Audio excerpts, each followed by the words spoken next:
Welcome back. February 16, 2021. A few thoughts. First, Arthur Millick of the Claremont Institute writes, America is currently engaged in a regime-level struggle that will preserve or destroy the purpose that has defined it. On one side stands the American way of life, characterized by Republican self-government and the habits of mind and character necessary to sustain it. On the other hand stands identity politics, which demands the perpetual punishment and humiliation of so-called oppressor groups, combined with the unquestioned rule of the so-called marginalized. These two regimes are in conflict. They cannot coexist. The regime of identity politics has already conquered nearly all of America's major institutions and dominates the moral high ground. The universities and schools, Fortune 500 companies, much of the media and image-making industries, big tech, and the administrative state are put to use waging war on the American way of life. Many of these institutions attack, ban, and slander everything for which America stands, alleging that the rule of law is racist, that freedom of speech is white supremacist, that the family is misogynist and homophobic, and that anything short of open borders is xenophobic. The nation cannot survive this trajectory. But the conquest of these institutions does not prove that the arc of history bends left. Rather, it has occurred largely because of the weakness of the opposition. Mainstream conservatism today cannot reverse these potentially fatal trends and cannot conserve the American way of life when it lacks clear understanding of its own purpose. In its purposelessness over the last generation, it too often outsourced its thinking to economists while allowing the left to define its conscience and its culture. This mistake will prove disastrous if not corrected. With some notable exceptions, much of the conservative establishment came to view the pinnacle of human life as private consumption and personal license, defining national health by GDP growth alone. It did not understand that this perspective led not only to spiritual enervation, the weakening of patriotic sentiment, and the demotion of political liberty, but also to the creation of a new oligarchic elite openly hostile to the nation.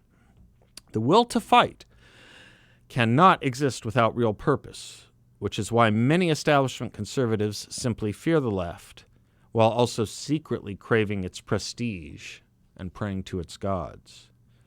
Many have been shamed into becoming radically feminist, making them incapable of adequately defending the differences between men and women, let alone conjuring the manliness necessary to defend borders.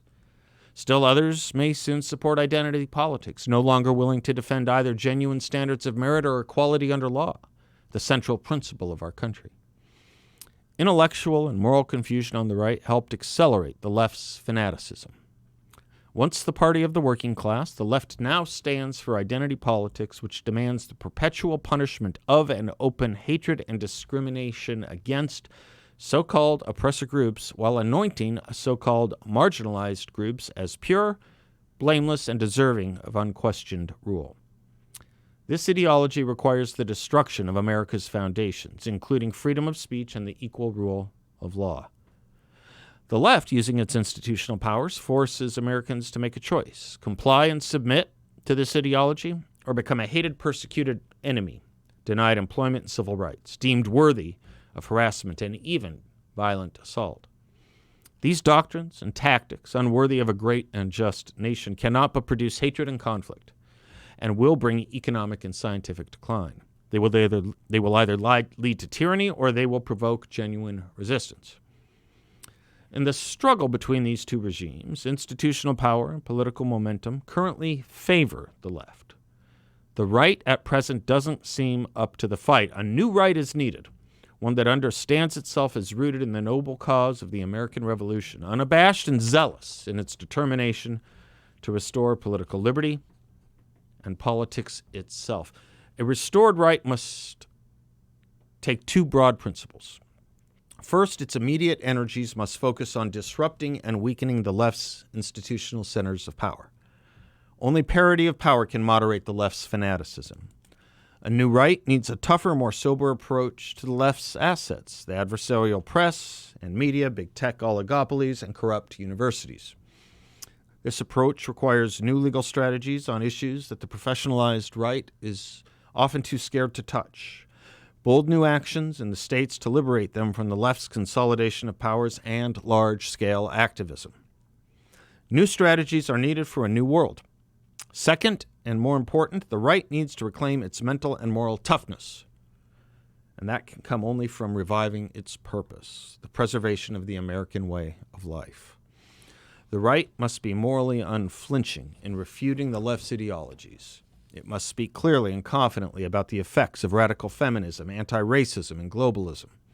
Anti-racism, I should say, should be put in quotes, as a movement, not as an ethos. It must be prepared to protect its children, its property, and its standards from encroachments, and it must ground its efforts firmly in America's central principle, equal protection under the law without exception. This is the basis for forming a common good that the majority of Americans still desire. But achieving it will require that the right reinvent its political party. Unless it does so, there will be no future political victories and no country left to defend. Ultimately, this is much more than the cause of conservatism. It is the cause of America itself. One of the interesting things to me about all this is that the notion of equality, as found in our founding, used to be embraced by liberals. It no longer is, and perhaps conservatives, or too many of them, have perverted it or misinterpreted it over the years. But to the left, equality is out, which means the human condition and all that comes with it, including natural rights, are out as well. Equity, instead of equality, is in, and just as much as equity, so is the word justice, but mostly it's social justice. Rav Aurora gets to this in a recent column, writing, "In the quest for justice, a brewing ideological radicalism and prevailing orthodoxy has swept Generation Z." Basically, your teens and 20-somethings. Capitalism and all its manifestations are now considered dangerous while advocating for socialism, the new requisite philosophy for entering the cool kids club. That's viewed positively by 61% of Generation Z. A third of young adults polled last year supported abolishing the police, more than any other age group. Blinded by myopic visions of cultural revolution, some young people even justify violence. One poll showed 64% of college students agreed that last year's anti-police rioting and looting is justified to some degree. This rise of orthodoxy comes with a growing intolerance. Alternate perspectives that deviate from the mainstream aren't just discomforting to young people, they're treated as a mortal threat. Just over 50% of Generation Z college students believe shouting down speakers or trying to prevent them from talking is sometimes or always acceptable. Rav, who wrote that, is 20 and sees things a lot differently from most of his generation. He suggests 5 ways he'd much rather his generation view the world, and we'll get into them shortly. But his conclusions are important for right now, and they apply to everyone, not just Generation Z. Establishing your own footing and individual agency in these times has unfortunately become a costly endeavor, he writes. Any dissent is met with scorn and derision. As the great American philosopher Kanye West bluntly put it, telling the truth seems crazy in a world full of lies. But as long as you're not engaging in conspiracy theories or provoking just to get reactions, having a contrarian edge is usually a sign of critical thinking. Mindlessly following the social justice trend du jour may earn you social credit in the short term, but it comes at an ultimate cost, selling your soul to the mob, or selling your country out to something that never was and never can be. Dennis Prager writes this, "Given how flawed human nature is, America has been a remarkable moral achievement. This is the truism that separates the wise man from the fool. This is the truism that separates the left from the anti-left. Those who acknowledge how flawed human nature is compare America to reality. Those who do not compare America to some utopian image, a country free of inequity, free of inequality, free of prejudices, intolerance, sexual misbehavior, greed, etc. This divide helps explain why those who hold a biblical worldview, usually religious Jews and Christians, are more likely to appreciate America than those who don't. It is fundamental to Judaism and Christianity, after all, that the will of man's heart is evil from youth. Given human nature, America has been an extraordinary accomplishment. However, given the left's largely successful elimination of Judeo-Christian and middle-class values and the consequent unleashing of human nature, that accomplishment may not survive. This is why the fight for conservatism, as Millick puts it above, is really the fight for not just America, too, but the entire West. We have to be up for it and up to it, for if we aren't, no one else will be. I'm Seth. We'll be right back.